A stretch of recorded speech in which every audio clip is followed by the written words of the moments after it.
Dans peu de temps, nous serons tous des Scoptes. Alma dans la sphère, chapitre 4.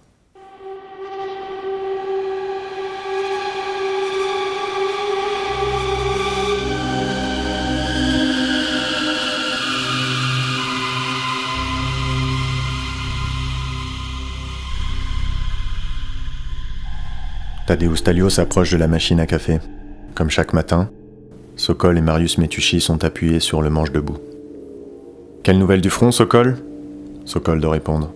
« Les méchants sont toujours méchants, les gentils, toujours gentils. » Tadeusz Talio observe Sokol, son teint gris jaunâtre et son impassibilité caractéristique. L'homme boit une gorgée de café. Marius Metuchy sort de sa torpeur et semble s'exciter d'un coup. « Et toi, Tadeusz Talio, toujours secrétaire ?» Tadeusz Talio met une pièce dans la machine à café et répond ce qu'il répond chaque jour. « Comme toi, Marius Metuchy, jusqu'à ce qu'on ait besoin de moi ailleurs. » Il attrape son café et retourne à son poste sans demander son reste. Il secoue sa souris. Il doit modifier les fichiers. Les fichiers ne vont pas se modifier tout seuls.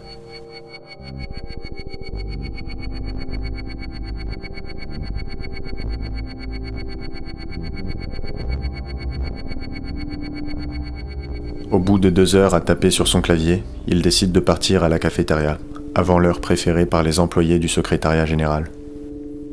Au sous-sol, dans la grande salle déserte, un homme seul nettoie les tables.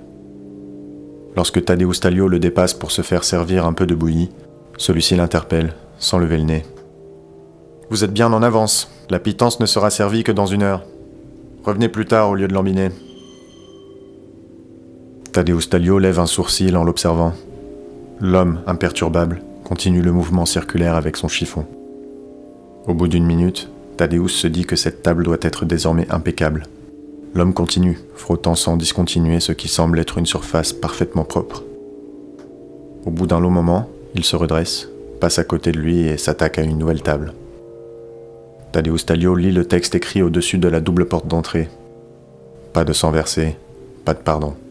Hébreu, 9-22. Son regard glisse distraitement sur l'horloge juste en dessous. 12h30. C'est l'heure préférée du secrétariat général pour manger. Dans la seconde qui suit cette réflexion, une trentaine d'employés en costume et tailleur déferlent dans la cafétéria. Tadeusz cherche l'homme de ménage mais ne le trouve plus. Il a disparu. Il prend un plateau, se fait servir sa bouillie et choisit une table. Aujourd'hui, il voudrait manger seul. Marius Metuchy s'assied à côté de lui. « J'ai entendu dire qu'il n'y a presque plus de païens. Dans peu de temps, nous serons tous des Scoptes. » Tadeusz finit de manger et se lève pour répondre à son collègue. En s'éloignant, il l'entend continuer à parler tout seul. « Intégrer le service des pisteurs est le plus grand honneur auquel un Scopte peut prétendre. » Tadeusz Talio remonte les escaliers en béton. Arrivé au secrétariat général, il décide de continuer jusqu'au dernier étage. Il passe une grande et unique porte en bois qui dénote avec le gris morne dominant chaque pièce du ministère. À l'intérieur, des bancs de bois sont alignés avec des hommes et des femmes, la tête légèrement penchée. Des spots diffusent une lumière rougeâtre dans la pièce, accompagnée de cierges épars. Au fond, une sculpture de Jésus sur sa croix est posée au milieu d'un autel sobre. Tadeusz Talio s'assied parmi ses collègues. Il penche la tête et se met à marmonner une prière silencieusement. À côté de l'entrée, debout dans l'ombre, une femme prend note sur un calepin.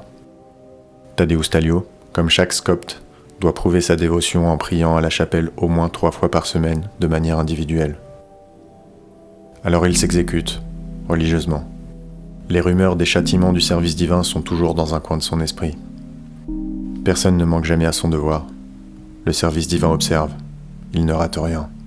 Ceux qui se font appeler les divins organisent également une prière collective mensuelle, appelée l'hésychasme. Dans la jeunesse de Tadeusz, les hésychasmes étaient hebdomadaires, mais le Christ lui-même avait déterminé qu'elles pouvaient susciter un sentiment de manque, et dans certains cas, de désir. Or, tout Scopte se doit d'être pur et loin des désirs.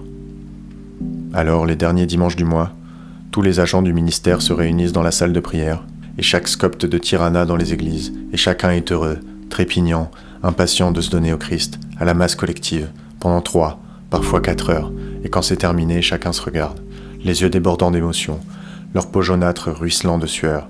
Ils sont grisés, grisés par la passion commune, la passion du Christ, comme Selivanov lui-même l'a pu être en son temps, comme ils le sont au moins une fois par mois, laissant les souvenirs de leur corps mutilés loin de leur esprit, et se sentant plus proches de Dieu que jamais auparavant.